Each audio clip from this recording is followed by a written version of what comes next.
Good evening, campers, streamers, and babysitters.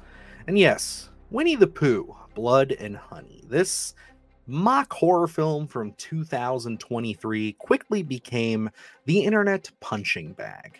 For some, this was a super fun, interesting look at kind of twisting the lore of a public domain property and bringing it to the horror community. For others, this was a huge step in the wrong direction, and they were not afraid to share that.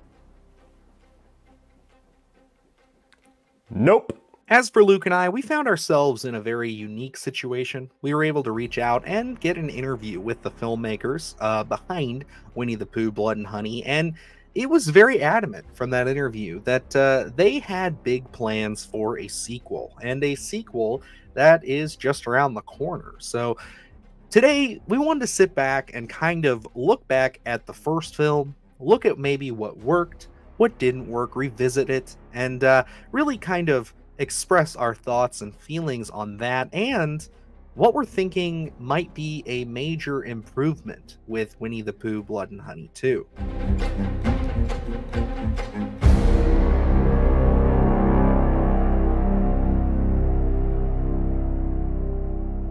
But yes, before we dive back into the first film, I just want to give you guys some context as to the filmmakers and what it took to make this first movie. And as well as I'm going to have an interview, an updated interview with, Scott Chambers, the producer and lead actor of the sequel, and his co-star Tallulah Evans, who I got to sit down with just a couple of weeks back and pick their brain on what we can expect from Winnie the Pooh, Blood and Honey 2. They gave me a lot of information. They gave me a lot of information about the future of the Winnie the Pooh franchise here. And I do mean franchise.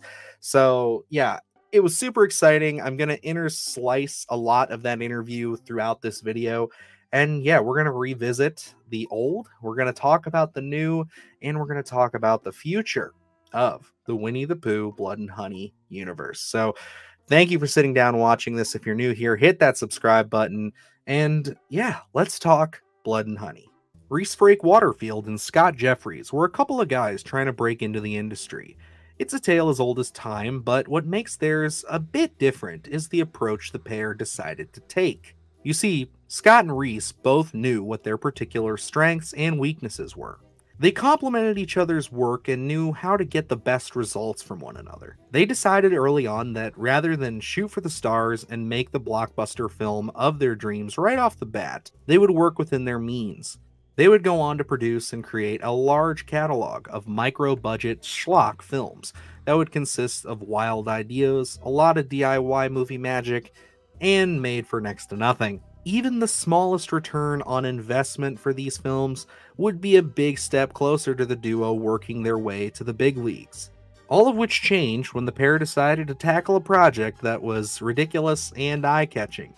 It was almost a guarantee that the team would catch the attention of both horror fans and general audiences. And of course, the film we're talking about is Winnie the Pooh, Blood and Honey. Luke, where were you sitting after your rewatch of Winnie the Pooh, Blood and Honey? You know, this certainly has a lot of criticism around it, and I'll say a lot of it is justified in terms of, quality, and I'll say the biggest issue I have with this film probably is that how, I guess, boring it is, because it is very slow paced. It is kind of waiting around and not as much fun as you would anticipate when you see Winnie the Pooh, Blood and Honey on the marquee. Mm-hmm. It opens up a lot of avenues, but we know, talking with the creatives, they were a little hamstringed on what they were able to do and pull off. So I understood that going in, but yes, as I rewatch this, I will say, of course, different experience. This is now streaming on Peacock. We did go see this in the theater with a pretty packed theater when we initially saw it. It was sold out. And going into this one, when you're sitting at home watching it, I'll say you definitely feel that runtime. It's just not as much fun as you think it would be. They didn't really lean into a lot of the fun lore, but again, we don't really know in terms of budgetary things. It's very easy to kind of sit back in hindsight and say they should have done this or they could have done this. Yes, anyone can do anything when you're sitting at home critiquing something. But you know, when you have masters to please and a budget to abide by, maybe it's not so so conducive to do something like that. But I will say my own personal thoughts going into the second watch, because I will be honest, I had been putting off ever watching this again because it just wasn't something that I was eager to revisit. I will say I felt that runtime, you know, the creativeness behind it. There's a lot of missed opportunities. You know, if you can open up those doors and say, hey, we can do anything we want. We know that's not the case, unfortunately. And, you know, I think this falls into that kind of C-tier slasher more so than anything. It just isn't something that I was eager to revisit. And I will say, after my rewatch here, I probably won't be revisiting it again unless we have to cover something for the channel, to be honest. Yeah, and I think that's totally fair. I mean, for me, I was definitely not necessarily eager to go back to it, especially knowing now what we know from what the sequel has in store for us. But I think the thing that I wanted to really accomplish with this was just kind of cementing my feelings on this and just kind of putting it to rest, because I feel like there's been a lot of, you know, talk or a lot of things in our comment sections talking about how, you know, we really came off a little bit more positive on this one than most. And, you know, again, I think that that's hindsight with the fact of what we went into seeing. But sitting down and rewatching this film, it's like, yeah, I can really see the runtime, the acting. It's not great. I mean, there really isn't anything. And I don't think we said anything positive about both those elements when we first saw the film. But I think what really hurts me in this, especially now seeing what we're going to be getting here shortly, it's those costumes. Those costumes are rough. Like it was cheeky fun in the theater, you know, watching somebody in the Winnie the Pooh costume chasing that girl in the woods and, you know, putting her in the wood chipper and stuff. Like it's kind of fun with that crowd energy, but yeah, watching it at home, you just don't get that experience. You really start to see just how much of a slog this film is. And I think that there are some pretty weak kills in this overall. You talk about a lack of creativity. I really was hoping for some more creative kills, some more creative takedowns, just more personality in general from these characters, these serial killers, these creatures as they're supposed to be. And you just don't get it. And I mean, I have the film on Steelbook. I don't, you know, regret getting it, because it is, again, it's a piece of our channel's history. It's something that, you know, I like to have it on a shelf, and I think I would go back and revisit this just for shits and giggles. But yeah, I have to agree with you, man. I think that this this subsequent rewatch, it's starting to show a lot more of those cracks. Yeah, and you know, I can't remember exactly the runtime or the when we had spoke to them, if they had given us the timeline of when they fell into the public domain and when this thing was coming out and when it had been written.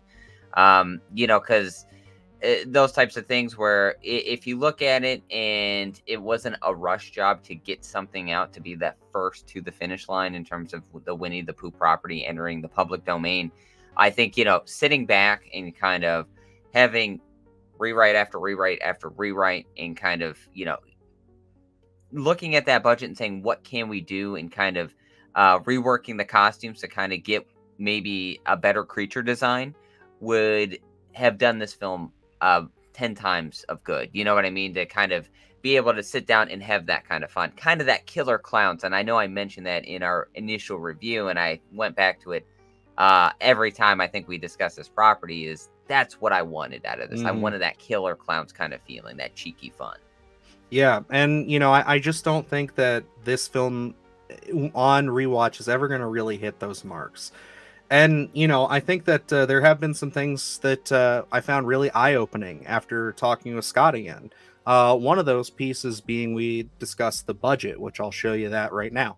You know, kind of coming into this sequel, everything is, you know, been promised or been talked about, kind of building up. And obviously I think the word around the campfire with, like, on Bloody Disgusting Dread Central when they report about this, is that the budget went up quite a bit for this movie. And like I said, we're seeing it with the prosthetics.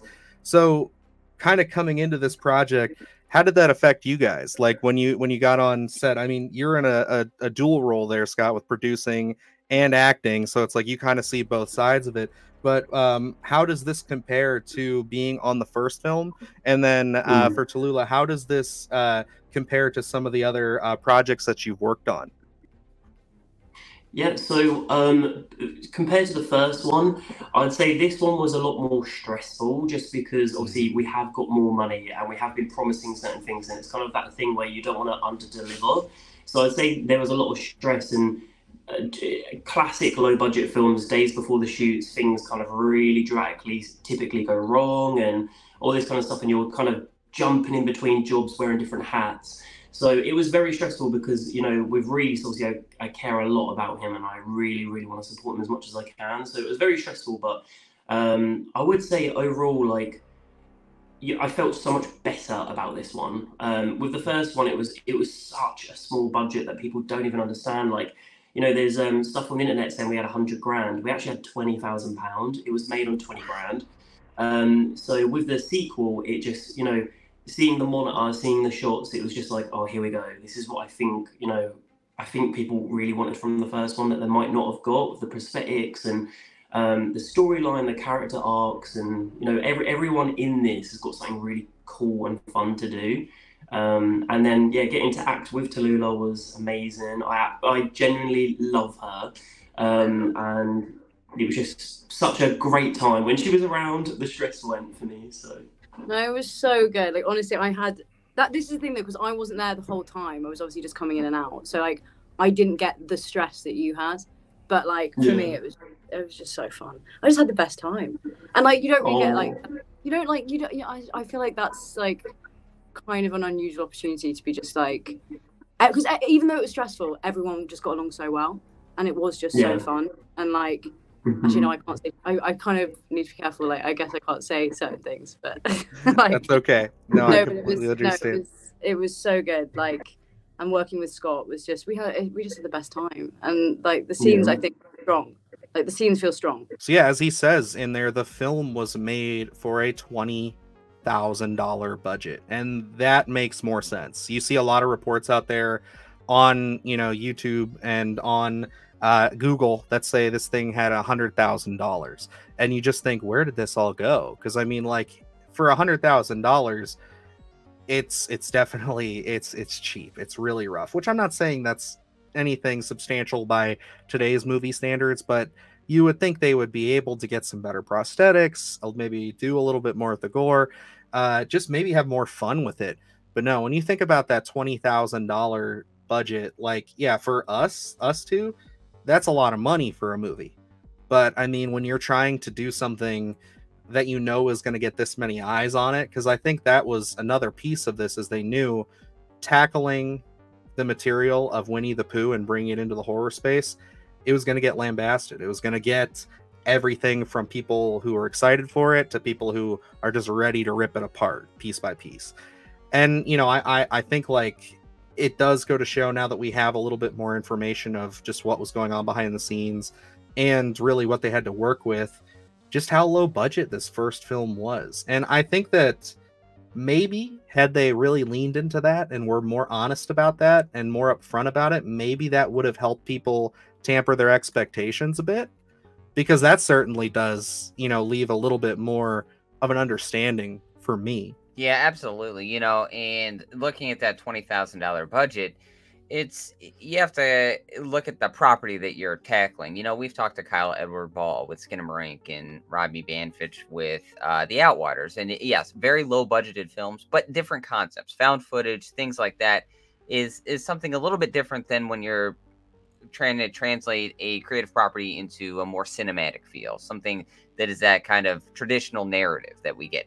And yes, when you talk about budgets and $20,000, yeah, it could mean the world to us. But even us taking our hand at a short film that turned out to be 8-9 minutes, how quickly did we start racking up costs when we were doing this? And yes, the budget wasn't much, but every expenditure that was like, oh yeah, we need this, we need this, we need this. So that $20,000 does get eaten up very quickly when you're trying to do something where you have a handful of actors, you have gore effects, you have the costumes, you have all that stuff.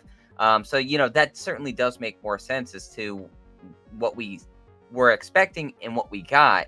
And to even to get the quality that we got, for me, I'll still stand by. I'm impressed by what we had initially gotten and what we were going to be expecting, because I expected this thing to be really tough to watch, even kind of from a narrative perspective and putting it together. Yeah, the thing is, with the first one, Reese kind of, when he was making that, he was having a massive laugh with it. It was a big, in a way, a bit of it was the whole thing's meant to be funny. Do you know what I mean? Like, there's nothing serious about that film, and he got the performances to kind of go in that direction. So certain actors were cast because they were a bit bigger than life and all that kind of stuff. Whereas with the sequel, you know, now realizing we have a horror franchise on our hands, it's more like he's grounded it, and that's why when he was looking at who he wanted to cast, it was very about who's going to be really, really genuine and real in these moments. It wasn't about if they'd done horror before, but it was about finding actors that would bring like a truth to it and a realness and their personality or, you know, whatnot. So everyone in this is really, like, I genuinely think really well cast. Like, when I watch it, I'm so proud of everyone, and they really connect on a really deep level. It isn't, you know, no one's pretty crying, you know what I mean? Like, everyone's going for it. There's no, oh, let's check our hair. Like, no one's like this in this one. Like, this one's very, like, but we're quite gritty in this. And I think that's cool. I think it's really, really fun. I think when we talk about cash grabs and we talk about, you know, proof of concept films, I have a hard time sitting here just fully believing that Winnie the Pooh is a cash grab.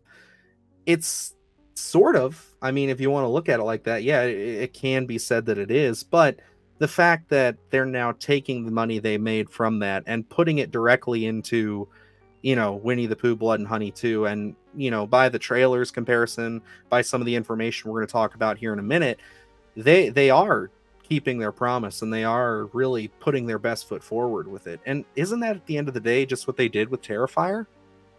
Yeah, you know, I think that comparison is, for my money, right on, because, you know, looking at Terrifier, and I don't know if that one had a Fathom release initially. I don't know if that was a thing back when the original Terrifier was released, but I know I caught that one streaming.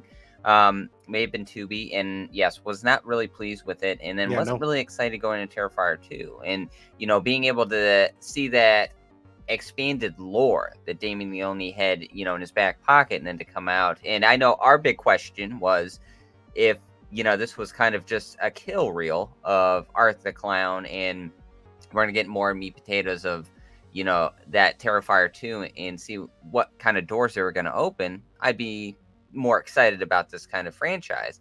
And that's exactly what he did. And then after that is, I know I got the confirmation personally when I heard Damien Leone say that, you know, Terrifier 1 was more so just kind of a kill reel, really, just to kind of get Art the Clown out there and show what he was capable of. You know, so I do see Winnie the Pooh, Blood and Honey as kind of that idea, especially, again, we go into this with that hindsight of being able to talk with the creatives and know where they had stood. And, you know, we came in to Winnie the Pooh, Blood and Honey with that information to say, you know, this is, we were intrigued by the film. We were kind of handcuffed to a certain extent creating this original film. Our heart lies with the sequel if we can get there, because we have a lot of ideas that we did not get to use. And, you know, I think kind of looking at it through that lens, we were more accepting to it. And again, as we sit here with the trailer already out, a couple weeks away from the release date for Blood and Honey 2, I will say it looks like they may be delivering on that promise, because this does look like night and day in terms of what they had given us from the original to the sequel, because it does look like more flavor, more flair. It does look like they've put more so their handprint on the Winnie the Pooh franchise, and are kind of giving us what they had anticipated giving us during the creation of this first one. I think with the first one, it's really hard, because we're incredibly grateful for what happened with the first one, but when it was made, as I say, like, it was made on 20 grand, and it was just not meant to be what it was. Like, it just blew up overnight. And it's just this small 20 grand film that was made in 6 days, and, you know, everyone just did the best they can, sort of thing. So like with Reese's vision, it wasn't really what he would have made if he had the budget, something more than 20 grand to spend. And I feel like with the sequel, he's really proved himself, and there's a huge leap up, not just a step, it's like a whole leap. And as a horror fan, like I'm a genuine horror fan, and when I watch this film, I'm not bored at all. The characters everyone has their thing that you can see yourselves in a lot of them, whereas in the first one, maybe not so much because they're a bit more stereotype. But in this one, there's a lot more layers to it. There's mystery in this. You're going to learn more about Pooh and his background. Any of the whys that you had from the first one, they're going to get answered. And then with stuff like the recasting of Christopher Robin and Pooh and Piglet, the looks and stuff, all of that does get answered as well. Like that isn't something that we just ignored. Like there's a scene that actually Tallulah's in, and it completely explains it. So yeah, I feel really, really good about this. I really do. So with all that being said, I think like we need to start talking about this sequel here. What we know about it, what's happening. So obviously everybody knows we have the trailer out.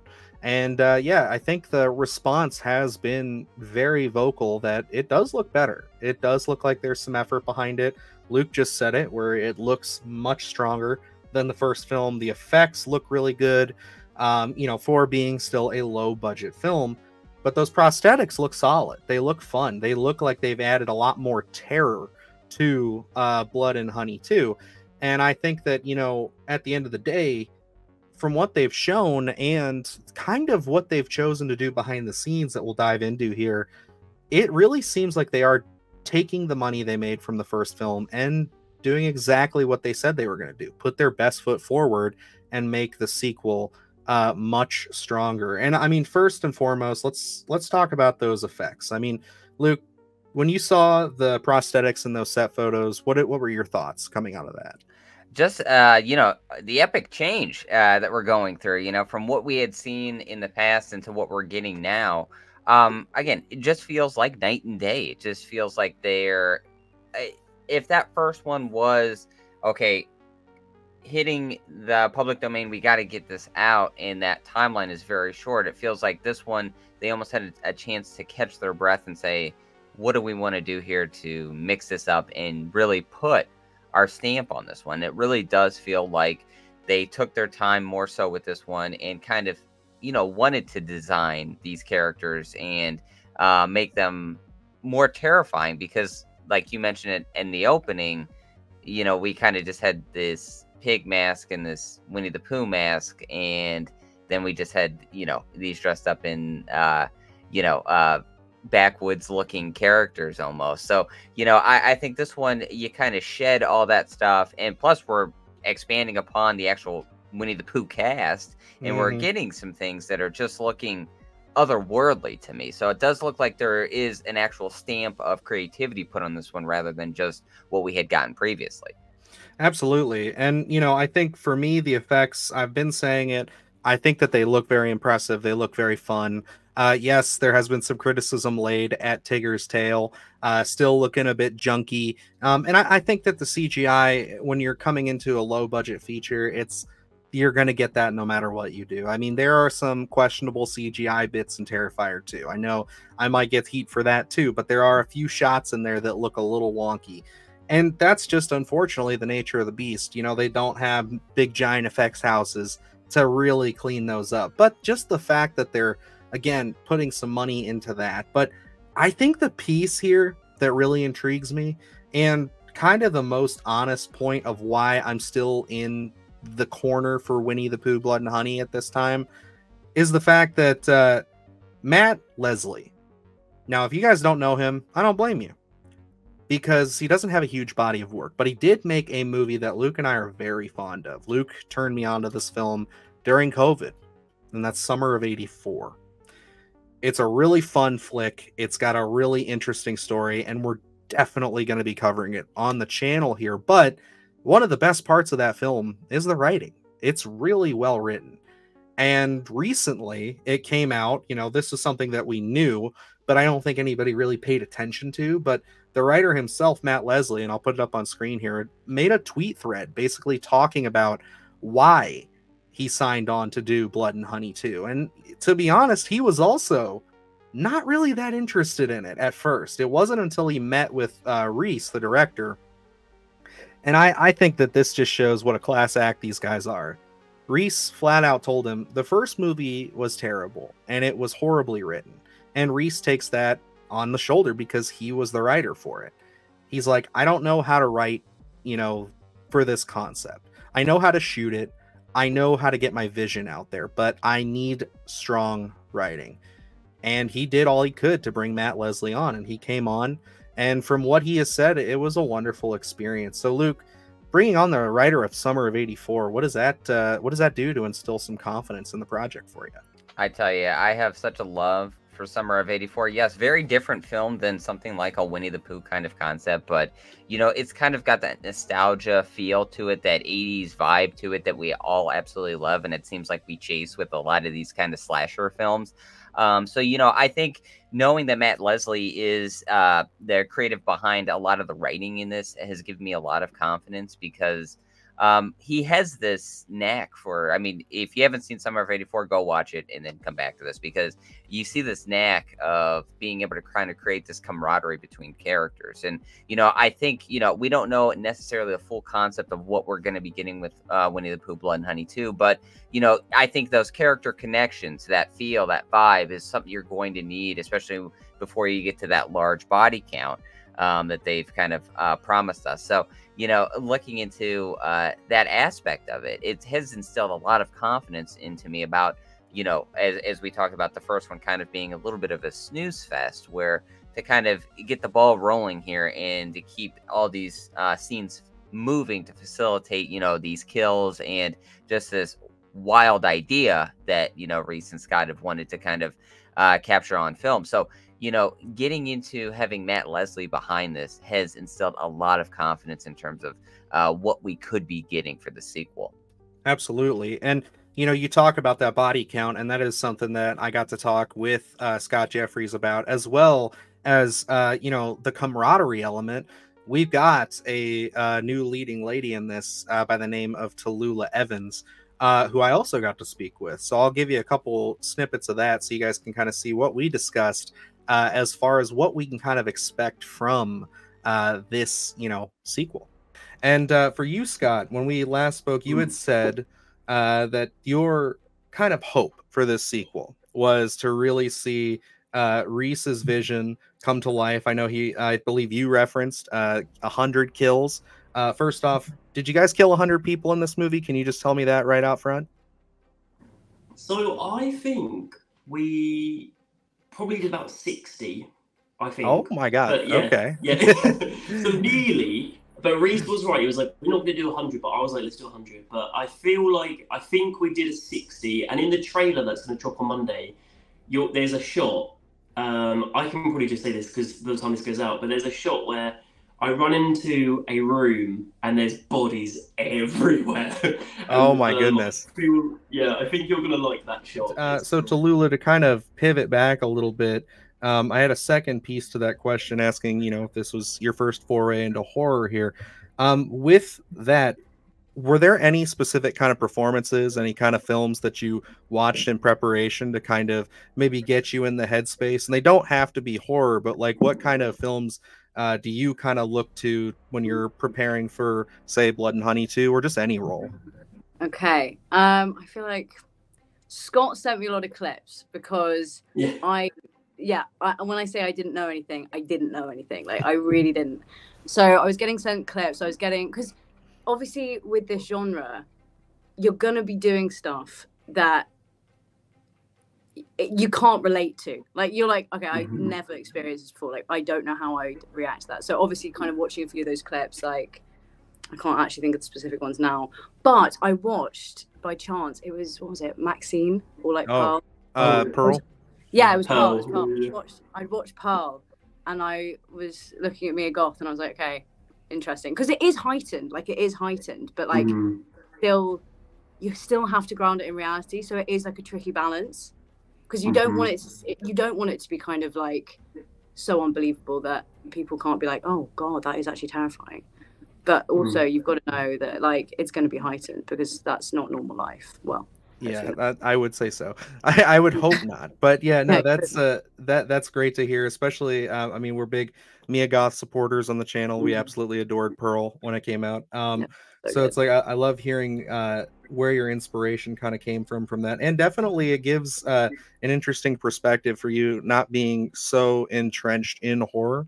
That I feel like, you know, and again, I can't judge because I haven't seen anything just yet, but I feel like sometimes you get and I guess Scott would be a better person to judge on this, but sometimes folks who aren't as entrenched in the horror space, there isn't like that much more pressure, and it seems like they're able to bring a lot more of that fear, that intensity to it. Scott, obviously you'd give the best judge of character for that. Yeah, well, the thing is, with the first one, Reese kind of, when he was making that, he was having a massive laugh with it. It was a big, in a way, a bit of a, it was, the whole thing's meant to be funny. Do you know what I mean? Like, there's nothing serious about that film, and he got the performances to kind of go in that direction. So certain actors were cast because they were a bit bigger than life and all that kind of stuff. Whereas with the sequel, you know, now realizing we have a horror franchise on our hands, it's more like he's grounded it, and that's why when he was looking at who he wanted to cast, it was very about who's going to be really, really genuine and real in these moments. It wasn't about if they'd done horror before, but it was about finding actors that would bring like a truth to it and a realness and their personality or, you know, whatnot. So everyone in this is really, like, I genuinely think really well cast. Like, when I watch it, I'm so proud of everyone, and they really connect on a really deep level. It isn't, you know, no one's pretty crying, you know what I mean? Like, everyone's going for it. There's no, oh, let's check our hair. Like, no one's like this in this one. Like, this one's very, like, that we're quite gritty in this, and I think that's cool. I think it's really, really fun. You know, when you look at this concept, and, you know, we all get intrigued by this kind of wild idea of Winnie the Pooh being a slasher, but you kind of got to look at the attributes that do come with it, where, you know, you have this wild element, this out of the box idea of Winnie the Pooh, you know, falling in the public domain, being able to use it. And then you also have to abide by the rules of a slasher, but then you also have to make it fun. But then also we talked about Terrifier, where you look at these Fathom events, and I think they've become this unique idea of going to the theater and being promised something. And, you know, looking at it, you have to also abide by, I think people look at Terrifier and see the reaction that it got. So we want to also inject some ultra violence into it, but we want to keep a lighthearted tone. And it's very hard to juggle those ideas. Damien Leone has figured it out, you know, but that's one case, and you can't compare everything to Terrifier, you know. So, like, looking at this, I think they have, you know, a lot of balls up in the air, and they're trying to, you know, zero in an idea. So it would have been, you know, after the backlash of that first one, it would have been very easy to abandon the idea completely. But, you know, they had a love for it. They wanted to kind of stay that course. And yes, it did make a lot of money. So they did see a return on that. So it's like for them to kind of come back and say, okay, we've re-racked. This is the idea that we want to do. We've developed a cast. And it seemed like from the interview, there's a pretty great amount, a great amount of camaraderie between the set there. So, you know, to be able to kind of stay that course and say, we want a second try at this, we want to make the movie that we want to make, you know, it's something where you got to respect it, even if you didn't like the first one. And I am excited to see what they're going to give us with the sequel. Absolutely. And speaking of the sequel, the last little bit we want to discuss here is that as we post this today, we got to know a little bit of inside baseball, which is a lot of fun. And that is that, yes, they've been teasing it for a minute, and they have a full MCU style Winnie the Pooh Blood and Honey universe on the horizon, with their Bambi film, with their Pinocchio, with their Peter Pan. Like, they're going all out. They are presenting all of these, you know, fairy tale Winnie the Pooh Blood and Honey universe slasher films. Basically, what we're going to be doing is, by this point of this interview coming out, we're going to have announced that we're doing the Pooniverse, which is our version of the Avengers. I'm so excited. And in that film, we're going to be, by the time this is released, an official concept poster would have been released and is getting made right now.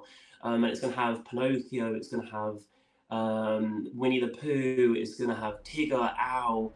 It's going to have Sleeping Beauty. It's going to have Tinkerbell, Peter Pan. All of them are getting together. Bambi.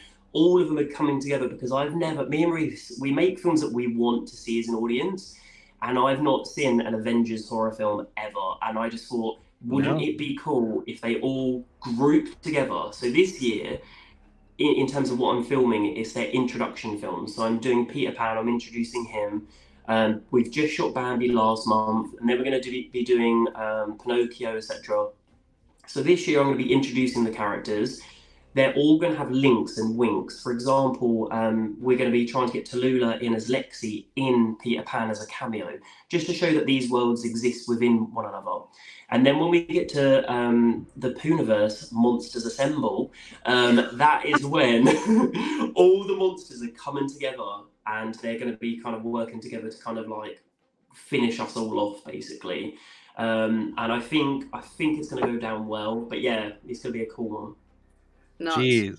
So you have literally become the almost horror public domain Kevin Feige in a sense, where it's like you're now. I know you've been planning this when we talked last year, but like it's awesome to hear that it's finally coming together.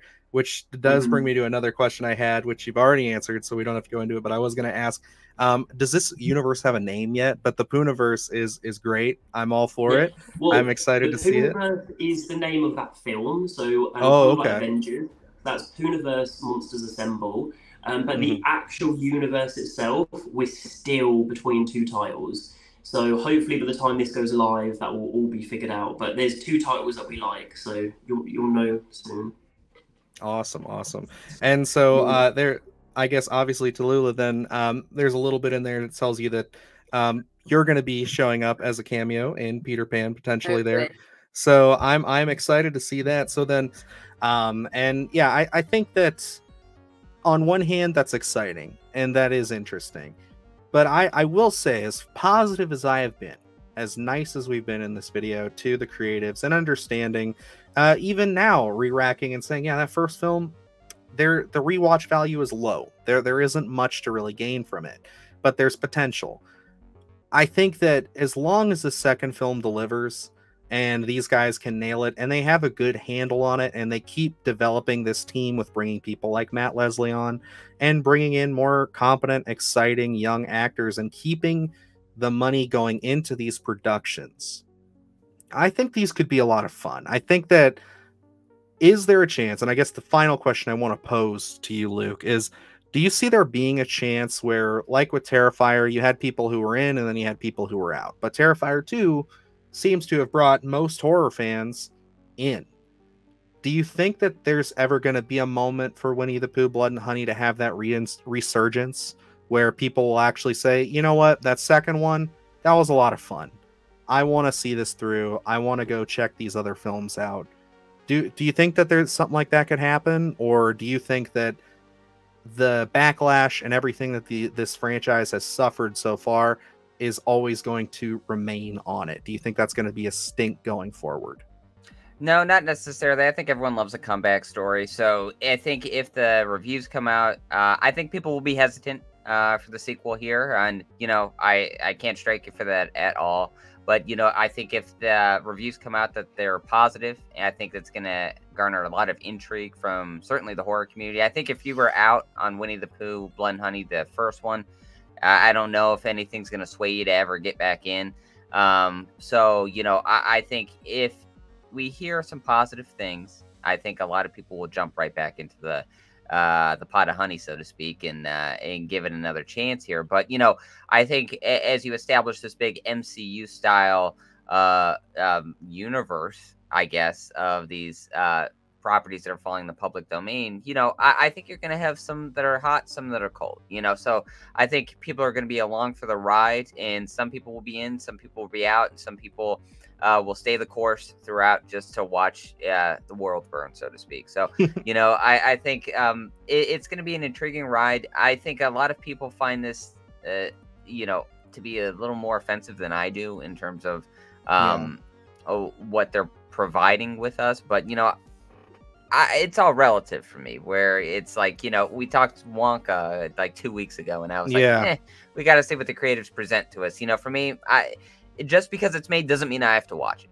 You know, so it's one of those things where, hey, if Blood and Honey 2 works for me, but Pinocchio does not, no big deal for me. You know, I'll watch a trailer and see if the next one works for me. So, you know, I think everyone has to go into this with an open mind. Don't be so angry all the time. Just, hey, go in. If you like it, great. If you don't, move on to the next one. How many times, you know, with the internet being what it is, everything's under a microscope.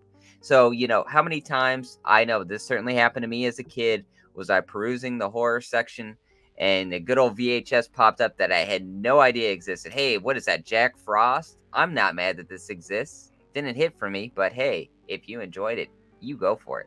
So, you know, those things, they happen. It's nothing new in the horror community, but the internet just likes to be angry. So, you know, it is what it is. I think, hey, go have your shot. If you're creative, being creative, let's see what you're going to give me.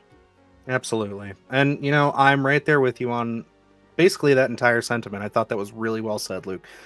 I am confident on this. I have remained confident on it. I really do want to see creative succeed. I want to see this team present something that's enjoyable and that's fun. And yeah, like you said, maybe Winnie the Pooh Blood and Honey 2 might be the only one that I can truly say, hey, I loved that. I thought that was fun. That was exciting. We haven't seen it yet, so the jury's still out. And, you know, if it comes out and the movie isn't great, we're going to have to say it. And, you know, I think that that's the thing going forward with this, is that I want them to succeed. But at the end of the day, we've just got to wait and see.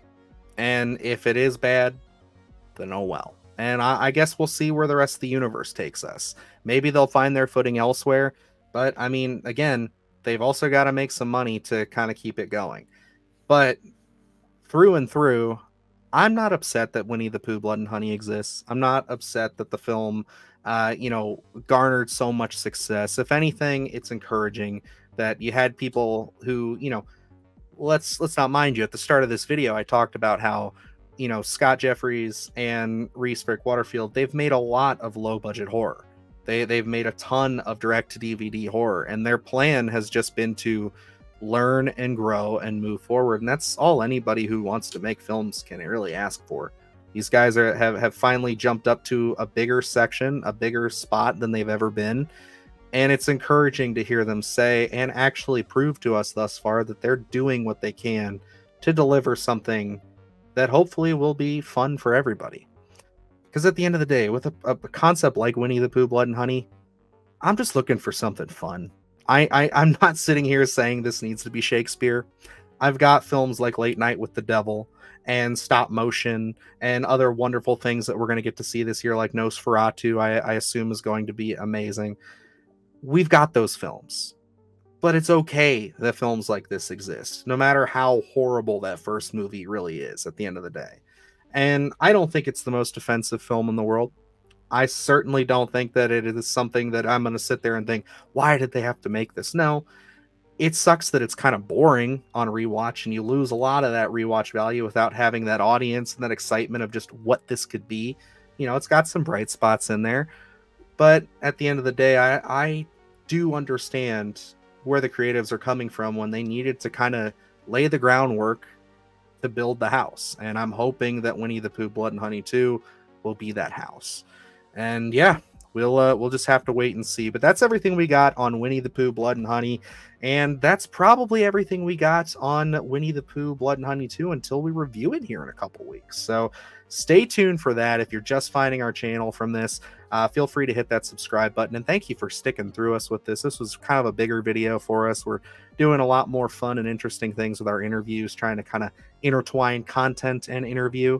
And yeah, I want to thank Tallulah Evans and Scott Chambers for sitting down with me and just talking, you know, Winnie the Pooh and Winnie the Pooh Blood and Honey, and really giving us some great bits of insight. Because yeah, all that stuff that they're talking about and all of that, there's still some more that isn't even in this video. I'll probably post it later. But yeah, they were really forthcoming about all of these plans and everything. And I was just so in shock to sit there and be like, damn, I'm learning all about this right now. So yeah, it was a good fun, and I really appreciate them for coming on. So Other than that, got a lot of great stuff up on the channel. Speaking of things like Late Night with the Devil, we just talked about that.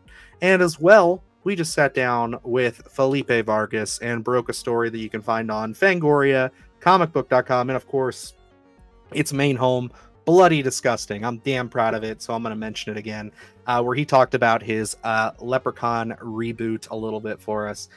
It's been a surreal couple of weeks. We thank you guys for sitting with us, and yeah, we're excited to talk more Blood and Honey in the future. So until next time, I am Dylan Newell. And I'm Luke Janesco. And remember, stay scared. Do the hard shit, gonna do it live, cause Splattercast kick it every day they live. Splattercast, with a slash ass, Splattercast, with a slash ass, Splattercast, with a slash ass, Splattercast, with a slash ass.